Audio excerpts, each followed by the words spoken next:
महर्षि अत्रि, नमामि भक्त वत्सलम, कृपालुशील कोमलम, भजामि ते पदाम्बुज, अकामिना स्वधामदम। ये ब्रह्मा के मानस पुत्र और प्रजापति हैं। ये दक्षिण दिशा में रहते हैं। इनकी पत्नी अनसुया भगवद्वतार भगवान कपिल की भगिनी तथा कर्दम प्रजापति की पत्नी देवहूति के गर्भ से पैदा हुई हैं। जैसे महर्षि अत्रि अपने नाम के अनुसार त्रिगुणातीत परम भक्त थे, वैसे ही अनसुया भी असूयारहित भक्तिमती थीं। इन दंपति को जब ब्रह्मा ने आज्ञा की कि सृष्टि करो, तब इन्होंने सृष्टि करने के पहले तपस्या करने का विचार किया और बड़ी घोर तपस्या की। इनके तप का लक्ष्य संतानोत्पादन नहीं था, बल्कि इन्हीं आँखों से भगवान के दर्शन प्राप्त करना था।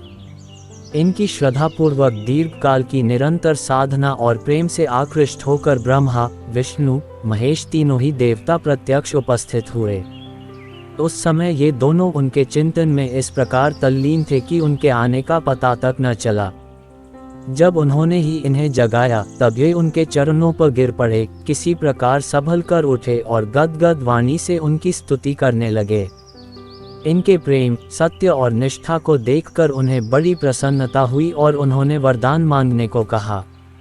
इन दंपति के मन में अब संसारी सुख की इच्छा तो थी ही नहीं, परंतु ब्रह्मा की आज्ञा थी सृष्टि अत्रि करने की, और वे इस समय सामने ही उपस्थित थे। तब इन्होंने और कोई दूसरा वरदान न मांगकर उन्हीं तीनों को पुत्र रूप में मांगा और भक्तिपरवश भगवान ने इनकी प्रार्थना स्वीकार करके एवमस्तु कह दिया। समय पर तीनों ने ही इनके पुत्र रूप से अवतार ग्रहण किया। विष्णु के अंश से दत्तात्रेय, ब्रह्मा के अंश से चंद्रमा और शंकर के अंश से दुर्वासा का जन्म हुआ।